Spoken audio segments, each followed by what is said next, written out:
நீங்கள் பார்த்துக் கொண்டிருப்பது உங்கள் விஜய். பிள்ளைக்கு சில பேர் நாராயணான்னு பேர் வைப்பா, அப்புறம் நானுன்னு தான் கூப்பிடுவா. நாராயணன்னு பேரை சொன்னான்னா நரகம் போக மாட்டேடா, பிள்ளைக்கு நாராயணன்னு பேர் வைனா நான் நரகம் போகாமல் எப்படி இருக்கிறது? எனக்கு அதுதானே போக வேண்டிய இடம். அதெல்லாம் என் வாயால் நாராயணான்னு சொல்ல மாட்டேன், நானும் அப்படி. இது நம்ம வழக்கம். இதை விட இன்ட்ரெஸ்டிங்காக ஒரு கேஸ். ஒருத்தர் வந்தார், வெள்ளைக்கார ஆண்டு இருக்கச்சே. அவர் பேர் எம்என் காதர்னு பேர். அவர் நாளைக்கு ஸ்ரீ ஜெயந்தி கோகுலாஷ்டமி எனக்கு லீவு கொடுக்கணும்னு கேட்டார். அந்த வெள்ளைக்கார கலெக்டர் பார்த்தார், ஏன் காதருக்கு ஏதியா ஸ்ரீ ஜெயந்தி? ஏதாவது லீவ் வாங்கணும்னா பொய் சொல்கிறதுக்கு அளவு கிடையாது. பாட்டி போனான்னு கேட்பேன், கொடுத்தேன். இப்போ ஸ்ரீ ஜெயந்தின்னு காதர் வந்து கேட்குறேன், கொடு. இல்லை சுவாமி, நாங்கள் உண்டு, நாங்கள் திருமாலடியார்கள், வைஷ்ணவர்கள், பின்ன காதர் பேர் வச்சுருக்கேன். இல்லை சுவாமி, என் பேர் எம்என் காதர், மகர நெடுங்குடை காதர்னு பேர் இருக்கு, திருப்பேரை பெருமாள் பேர். நான் சுருக்கி எம்என் காதர்னு வச்சா நீ தப்பாக பிடிச்சினா நான் என்ன பண்ணுறேன்? அந்த மாதிரி மகர நெடுங்குழை காதர்னு பேர் வச்சா யாராவது மகர நெடுங்குழை காதர்னு கூப்பிட முடியுமா? காதர் கீதர்னு கூப்பிட்டுடுவா, சகரார் ஆகிடும். ஆனால் நாராயணன் ரொம்ப சின்ன பேர், அதில் கூட சுருக்கம் பண்ணிவிடுறா. காஞ்சிபுரத்துக்காரர்கள் பெருமிதப்பட்டுக் கொள்ளுங்கள். இங்கே வேகவதி சேத்துவாக வேகனில பள்ளி கொன்ற வெகா எம்பெருமானை புறநானூற்று புலவர் பாடுறார். அந்த காலத்திலிருந்து தொன்மையான கோயில். இப்பொழுதும் காஞ்சிபுரத்தில், சின்ன காஞ்சிபுரத்தில் வெக்கனே சன்னிதி. யாருக்கு வெக்கான்னாலும் தெரியாது, வேகவதி சேத்துன்னு தெரியாது, வேகா சேத்துன்னுலாம் தெரியாது. அவர் பேரே மாறி போயிடுது. சொன்ன வண்ணம் செய்த பெருமாள், அது வேற சொல்லணும். சொன்ன வண்ணம் செய்த பெருமாள் தேவையில்லை, சொன்ன வண்ணம் செய்தார். பிற்காலத்து வரலாறு. இப்போ நாம் சொல்கிற கதைக்கு சம்பந்தம் இல்லை, இருந்தாலும் உங்களுக்கு மனசில் படத்துக்காக சொல்கிறேன். அது ஒரு புல்லரிக்கிற வரலாறு. வைணவத்தில் வர வரலாறை சைவ புலவர்கள் பாடுவது என்பது ரொம்ப அழகு. நான் சொல்ல போகிற வைணவ வரலாறை சைவ புலவர் குமரகுருபரர் பாடுறார். எப்படி அழகாக அனுபவிக்கிற பாரு. மீனாட்சி அம்மை பிள்ளைத்தமிழ் குமரகுருபரர் பாடுறார். குமரகுருபரர் பாடும்பொழுது அந்த குழந்தை நாராயணன் காப்பாற்றணும்னு பாடணும். எப்பொழுது அது காப்பு பருவம்னு ஒன்று. இந்த நாராயணனை காப்பாற்றணும்னு பாடணும். மீனாட்சி அம்மையை தொட்டில் இட்டு தாளாற்றார் மீனாட்சி அம்மையினுடைய தாயார். அப்போது அந்த அம்மனி சொல்கிறா, உன்னை நாராயணன் காப்பாற்றணும். எந்த நாராயணன்? பைந்தமிழ் பின் சென்ற பச்சை பசும் கொண்டலே, தமிழுக்கு பின்னாடி போன நீலமேக சியாமலனான பகவான் உன்னை காப்பாற்றணும். அந்த தமிழுக்கு பின்னாடி போன கதை காஞ்சிபுரம் தான் வரணும். அதுக்கு இந்த காஞ்சிபுரத்தில் பிற்காலத்தில் பக்திசாரர் என்று ஒருவர் இந்த வேகவதி சேத்து எம்பெருமான் சன்னிதியில், வெகண எம்பெருமான் சன்னிதியில் பக்தி யோகம் பண்ணிட்டு இருந்தார். அவருக்கு ஒரு சீடர் கணிகண்ணன்னு பேர். அவர் பக்கத்து ஆசிரமம். ரெண்டு பேரும் ஆசிரமத்தில் உட்காந்து பகவானே தியானம் பண்ணிருப்பா. எத்தனை நாட்கள் இருப்பான்னு தெரியாது. எப்போவான் தியானம் கலைஞ்ச உடனே கணிகண்ணன் பார்ப்பார். சுற்றி வர குப்பையாக இருக்கும், கூலமாக இருக்கும். மறுபடியும் எல்லாத்தையும் க்ளீன் பண்ணுவார். அன்றைக்கு செய்ய வேண்டியது ஸ்நானம் பண்ணிட்டு மறுபடியும் தியானத்தில் உட்கார்னார்னா இன்னும் எத்தனை ஆண்டுகளும் போகும். நம்மளை மாதிரி ஒரு செகண்ட் இல்லை, நிறைய நாள் ஆண்டுகள் பண்ணுவார். அப்படி அவர் பண்ணிட்டு இருக்கச்சே ஒரு மூதாட்டி பெரியவர் உட்காந்து தபஸ் பண்ணுறாரு. குப்பையாக இருக்கேன்னு ரொம்ப அமைதியாக, அவர் தபஸ் கலையக்கூடாதுன்னு மெல்ல குப்பையை, நம்ம வீட்டு வேலைக்காரிகளும் உண்டு, வச்சிருக்கிற பொருள் எதுவும் மாறிடக்கூடாது. ஆகையினால அங்கங்கே இருக்கிற சாமான் அப்படியே இருக்கும், அது இங்கே இருக்கிற குப்பையும் பத்திரமாக இருக்கும். அப்படி வெளியில் ஒரு தட்டு தட்டிட்டு போயிடுவாங்க. அவங்க வந்துட்டு போனதுக்கு அடையாளம் என்னன்னா, சுழகின்ற மின் விசிறி ஆஃப் பண்ணிட்டு போயிடுவாங்க. அவ்வளோதான். வந்துட்டு போயாச்சு, நாம் அப்புறம் போட்டுக்கணும். அந்த மாதிரி அமக்களமாக பண்ணாமல் நல்ல ஸ்ரத்தையோடு பண்ணினான் அந்த அம்மா. கணிகண்ணர் ஒரு முறை தபஸில் இருந்து கண் விழித்து பார்த்தார். பார்த்தா குப்பை கூட ஒன்றுமில்லை, க்ளீனாக இருக்கு. யார் இப்படி பெருக்கி வச்சிருக்கான்னு நினச்சார். பார்த்தா எதிர்க்கு இந்த மூதாட்டி இருக்கிறார். யாருமா பெருக்கினது? நான் தாங்க. அவருக்கு கருணை பொங்கிடுத்து. தன்னலம் இல்லாமல் ஒரு தொண்டு செஞ்சிருக்காளே, உனக்கு என்ன வரம் வேணும்னு கேட்டார். என்ன வரம் கேட்டார் மூதாட்டி தெரியுமா? நான் இப்பொழுதே நான் 16 வயசு பருவ பெண்ணாக மாறணும். பார்ப்பவரெல்லாம் என்னை கண்டு கண்ணை எடுக்க முடியாத பேரழகியாக இருக்கணும் அப்படின்னா. அப்படியே கையில் போட்ட விளக்கமாறு போயிடுத்து. 80 வயசு மணிப்பர்ஸ்வாய் மூதாட்டி 16 வயசு ஹீரோயின் மாதிரி ரெடி ஆகிட்டா. பாரதி ராஜா பார்த்தா அடுத்த படத்துக்கு எடுத்துன்னு போயிடுவார், கொத்தின்னு போயிடுவார். அப்படி பேரழகி ஆகிட்டா. கையில் ஜம்னு ஒரு பேகு, வேனிட்டி பேக். அதோடு ஜம்னு ராஜவீதியில் நடந்து போனால் பல்லவ மன்னன் அப்படி பால்கனில இருந்து பார்த்தான், பேரழகு பெட்டகம் போகிறத பார்த்தான். யாரங்க அந்த பெண்ணை கூப்பிடுனுட்டான். பெண்ணை கூப்பிட்டு வந்தா, என்ன கல்யாணம் பண்ணிக்கிறியான்னு கேட்டான். ஓகேன்னுட்டான். நீ யாரு, உங்கள் அப்பா என்ன, கோத்திரம் என்ன, ஒன்று ராஜா கேட்கல. இந்த அழகு அதெல்லாம் கேட்க விடாத அழகு. கல்யாணம் பண்ணிவிட்டான். 2-3 வருடம் ஆச்சு. ராஜாவுக்கு ஒரு நாள் ஷேவ் பண்ணிக்கலன்னா வெள்ளை வெள்ளையர் தாடி தெரியுது. ஆனால் இந்த மனைவி அப்படியே இருக்கா. அன்றைக்கு வந்த அதே நிலையில் அழகா. ஆச்சரியப்பட்டான். உன் இளமையின் ரகசியம் என்னன்னு கேட்டான். என் வயசு என்ன தெரியுமா ராஜான்னு கேட்டா. திருப்பி என்னன்னா, இந்த காலத்தை சொல்கிற மாதிரி என் வயசு 15 சொல்ல, என் வயசு 84 ஆகும். 84?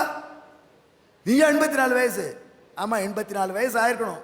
80 வயசு என்ன ஒருத்தர் 16 வயசு ஆக்கிட்டார். அவர் எங்க? அந்த டாக்டர் இல்லை, முனிவர்.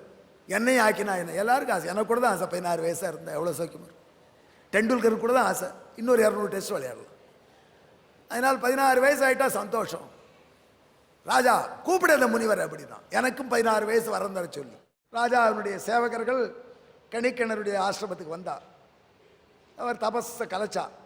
என்ன விஷயம்னு கேட்டார். மன்னர் உங்களை கூப்பிடுறார். மன்னர் என்னையா, எனக்கு அரண்மனையில் வேலை இல்லைன்னு விட்டார்.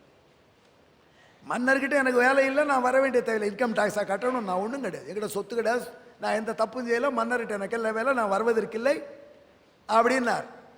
இங்கே வரமாட்டாரான்னு சொன்னோம். மன்னனுக்கு அதுவே கோபம். சரி, நான் தானே வந்தான். சுவாமி எனக்கு வரம் கூடும், நானும் என்னும் குன்றாத இளமையோடு இருக்கணும். முனிவர் சொன்னார், வரமெல்லாம் இப்படி அடுக்கி உருட்டியெல்லாம் வாங்க முடியாது. அவள் பண்ணின நல்ல செயலுக்கு நானே மனமும் வந்து கொடுத்தேன். அது மாதிரி நான் மனம் கனிஞ்சு கொடுத்தா வரோம். நீ சாட்டையை விட்டு அடித்து வாங்கினா வரம் இல்லை. அந்த மாதிரி வரம் தருவதற்கு இல்லை. இல்லை, என்னை வாழ்த்தி ஒரு பாடல், மாண்டேன் வாய் கொண்டு மானிடம் பாட வந்த கவியே நல்ல, மறுபடியும் பாட மாட்டேன். அப்படியா? அப்போ என் நாட்டில் இருக்காத, போ. சரி, நல்ல வேளை உனக்கு நாடு இவ்வளோதான், செங்கல்பட்டு ஜில்லா தாண்டினா வேற நாடு நான் போய்க்கிறேன்.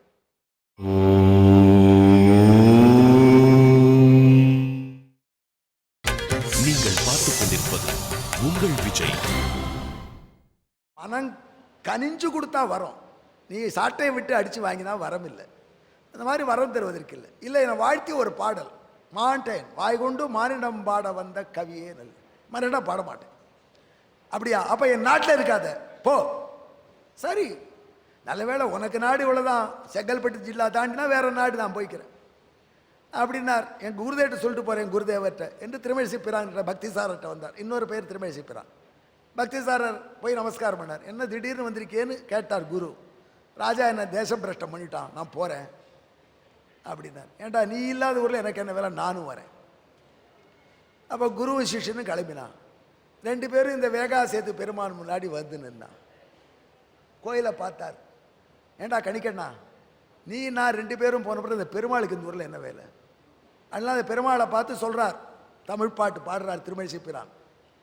கணிகண்ணன் போகின்றான், கணிகண்ணன் போகிறான் பெருமாளை ஊரை விட்டு. ஆனால் துணிவுடைய சென்னா புலவன் யானும் போகின்றேன், நானும் போயின்றிருக்கேன் அவனோடு கூட. ஆனால் நீ இந்த பாம்பில் கிடக்க வேண்டாம், நீ உன் பையனாக பாய் கிடக்க வேண்டாம், பாய் சுருட்டிக்கொள், அந்த பாயை சுருட்டி என் பின்னாடி வா அப்படின்னா. கணிகண்ணன் முதல்ல திருமழிசை பிரான் பின்னாடி போயின்னு இருக்கா. அவள் பின்னாடி யாருக்கும் தெரியாமல் பெருமாளும் போயின்னு இருக்க. நீ உன் பாயை சுருட்டின்னு வான்னு விட்டார் ஆதிசேஷனை. ஆதிசேஷன் சுருட்டி தள்ள வச்சுட்டு பின்னாடி போனாராம். மக்களை யாருக்கும் கண்ணப்படலை. இங்கேருந்து கிளம்பி ஒரு கைன்னு ஒரு ஊருக்கு பக்கத்தில் ஓரிருவிருக்கை உத்தரமேறு போகிற வழியில் இருக்குது. அங்கே தான் இப்போ காஞ்சி பெரியவாளுக்கு பெரிய இடங்க ரொம்ப பிடிச்ச ஊர். அந்த ஒரு கை கிட்ட போய் ராத்திரி ஒரு வீட்டு திண்ணையில் படுத்துனுட்டா, நடந்து போனுவா. நாளைக்கு மீதி பயணத்தை தொடரலாம். மறுநாள் விடிந்தது. கோயில் கதவை திறந்தார் அர்ச்சகர். பார்த்தா பெருமாள் மிஸ்ஸிங். பெருமாள் மிஸ்ஸிங் ஆகிறது உண்டு, உற்சவர் மிஸ்ஸிங் ஆட அமெரிக்கா போயிடுவார். ஆனால் மூலவரே மிஸ்ஸிங். அர்ச்சகருக்கல்ல மூலவர். இந்த மூல விக்கிரகத்தை யாரப்பா நடுராத்திரியில் கடத்த முடியும்? உற்சவர் மூலவர் இல்லை. பறந்து பயந்து நடுங்கி நாக்குழறி ஓடி வந்தார் பல்லவ மன்னன் முன்னாடி. மன்னா மன்னா பெருமாளை காணும் கத்த வந்தா ஒரே கூட்டாங்க. பார்த்தா எல்லா கோயில் காஞ்சிபுரத்தில் 18 திவ்யதேசம் ஆழ்வார்பாடி திவ்யதேசம் இந்த ஊரில் இருக்கு. 18 கோயில் அர்ச்சகர்கள் நிற்கிறார். அப்படி பார்த்தா ஏகாம்பரேஸ்வரர் காமாட்சி அம்மன் கோயில், அத்தனை சிவன் கோயில் குருக்களும் நிற்கிறார். சிவாச்சாரியர்கள் குருக்கள் எல்லார் கோயிலையும் சுவாமியை காணும். என்ன மந்திரி, எந்த திருடம் ஒரே நாள் எத்தனையும் கொள்ளையடிப்பான், ஒருத்தரும் இல்லை. அந்த முனிவரை நீங்கள் விரட்டி விட்ட பயன். சரி ஓடு முனிவரை தேடி போனா. ஒரு இருக்கைக்கு ராஜா வந்தான். சுவாமி மன்னிச்சிருங்க, நீங்கள் திரும்பி ஊருக்கு வந்துருங்க.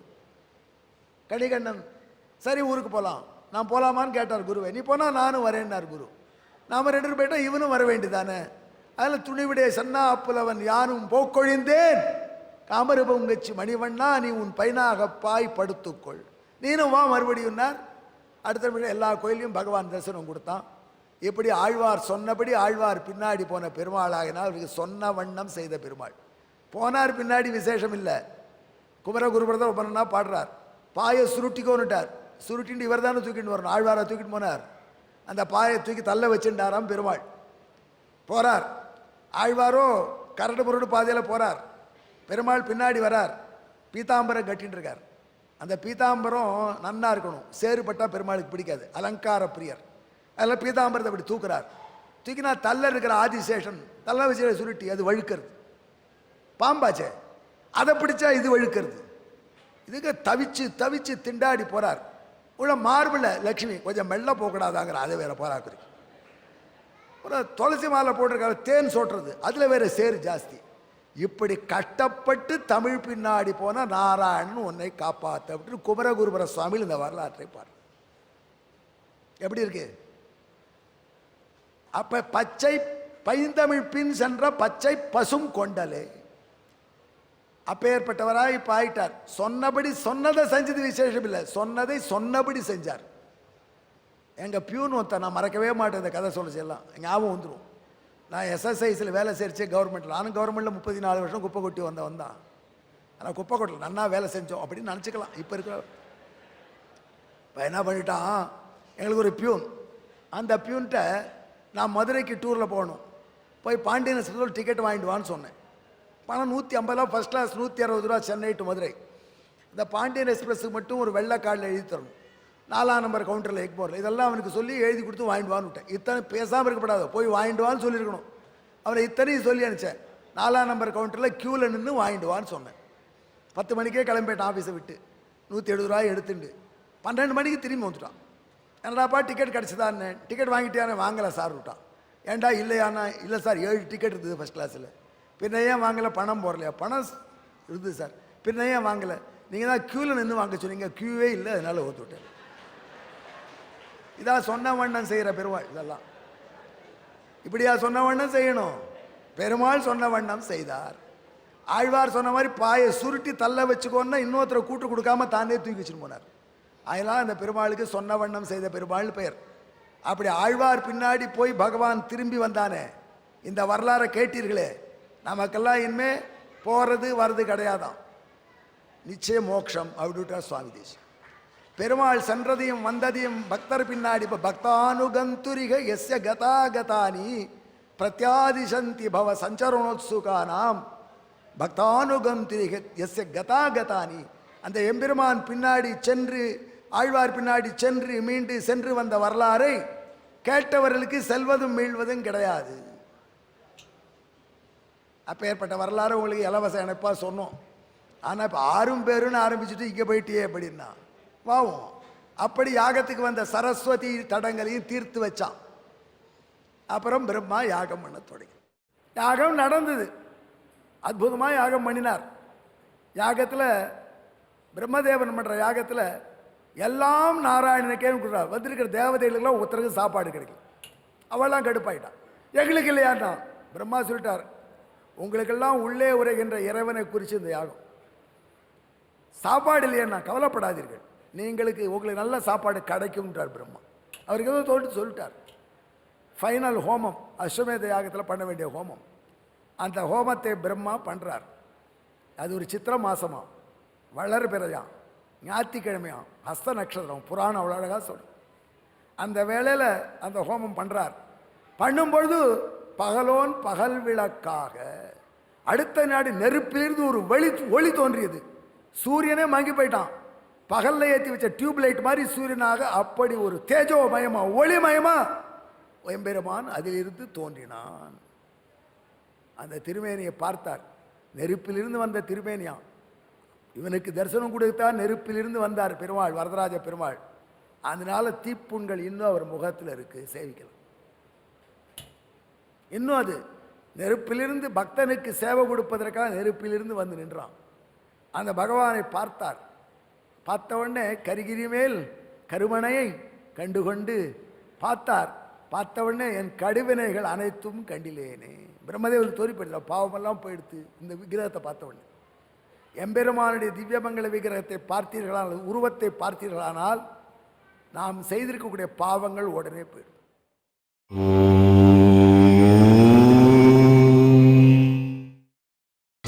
நீங்கள் பார்த்துக் கொண்டிருப்பது உங்கள் விஜய். எம்பெருமானுடைய திவ்யமங்கல விக்கிரகத்தை பார்த்தீர்களானால், உருவத்தை பார்த்தீர்களானால் நாம் செய்திருக்கக்கூடிய பாவங்கள் உடனே போயிடும்.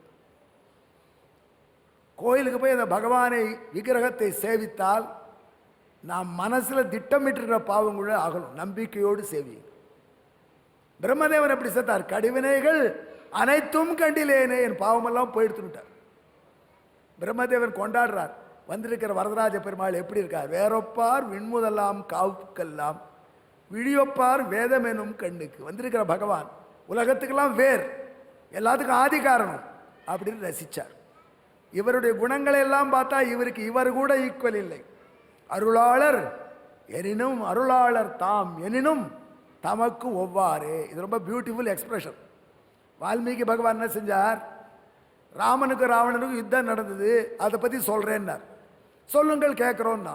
ராமராவணையோர் யுத்தம் ராமராவணையோர் இவ. ராமனுக்கு ராவணனுக்கு நடந்த சண்டை ராமராவணன் சண்டை போல இருந்ததுன்னார். நான் அப்படி சொல்லிட்டு வேற ஒன்றும் எக்ஸாம்பிள் இல்லை சுவாமி, அதுக்கு அதுதான் ஈக்குவல்.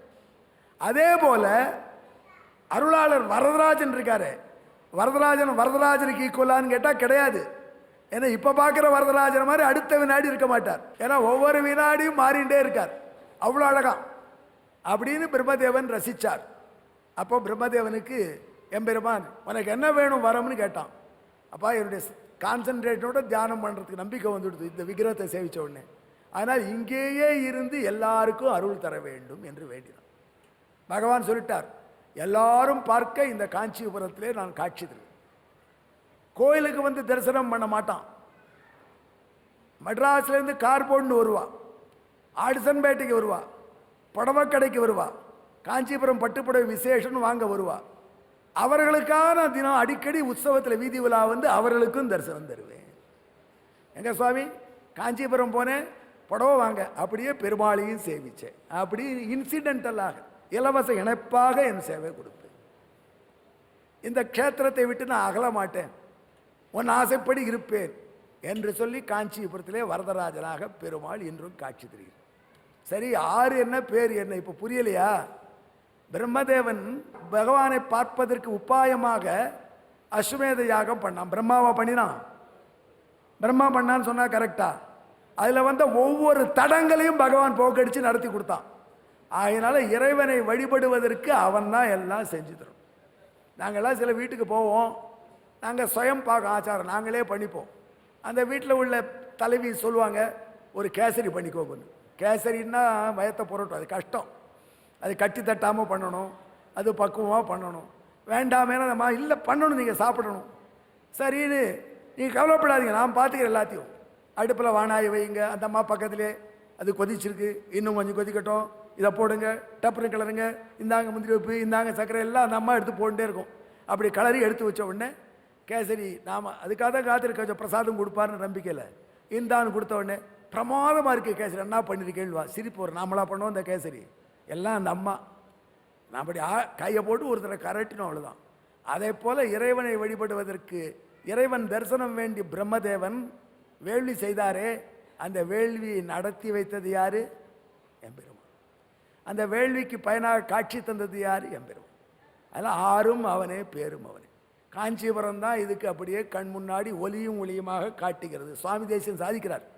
காஞ்சிபுரத்தில் வேகாசேத்து வெக்கனை பெருமாள் உபாயம், வரதராஜ பெருமாள் உபாயம். வேகம் வேகவதி மத்தியே உபாய பலபாவேன. உபாயம் இது, பலம் இது. ஆகினால் தான் வேதாந்தத்தை விளக்கக்கூடிய ஊர் காஞ்சிபுரம். எங்கள் கண் முன்னாடி டெமான்ஸ்ட்ரேட் பண்ணி மல்டிமீடியா ப்ரெசன்டேஷன் மாதிரி பகவான் தானே காண்பிச்சு கொடுத்துருக்கான். ஆகையினால் உபாய பலபாகேன ஏகம் வேகவதி மத்திய ஹஸ்திசைலேச்ச திருஷ்யத்தே. வேகவதி ஆற்றின் படுகையில் வெகனை பெருமானாக சொன்னவண்ணம் செய்த பெருமாளாக பகவான் என்ன காட்டுறான்? நான் தாண்டா என்னை பெறுவதற்கு வழி. சொந்த மனைவியே கெடுக்க வந்தா கூட நான் தாண்டா செருப்பிட்டு வருவேன் அப்படின்னு. நான் தான் உனக்கு வழி. நீ என்னை பார்ப்பதற்கு நான் தான் பார்க்கப்பட வேண்டிய பேர் என்று ஆறாக சரஸ்வதி வேகவதி ஆற்றின் நடுவே டேமாக அணையாக இருந்த பெருமானும் பேராக பேரருளாள பெருமானும் காட்சியளிக்கிற ஒரு காஞ்சிபுரம். பாரும் பேரும் தெளிவாயிடுதா? இனிமேல் குழப்பமே இல்லை. அதனால வேதாந்தங்கள் என்ன சொல்லித்து? ஆறும் அவனே பேரும் அவனே. ஆறும் அவனே பேரும் அவனே என்பது பிரம்மதேவன் வரலாறிலே விளக்கம். அதை காட்டக்கூடிய க்ஷேத்திரம் காஞ்சிபுரம்.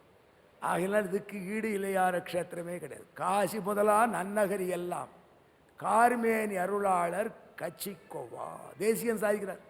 காசி எந்த ஊரை வேணாலும் சொல்லுங்க, எங்க தேவப்பெருமாள் வரதராஜன் இருக்கிற காஞ்சிபுரத்துக்கு ஈக்குவல் கிடையாது. அவர் காஞ்சிபுரத்துக்காரர், அது வேற விஷயம்.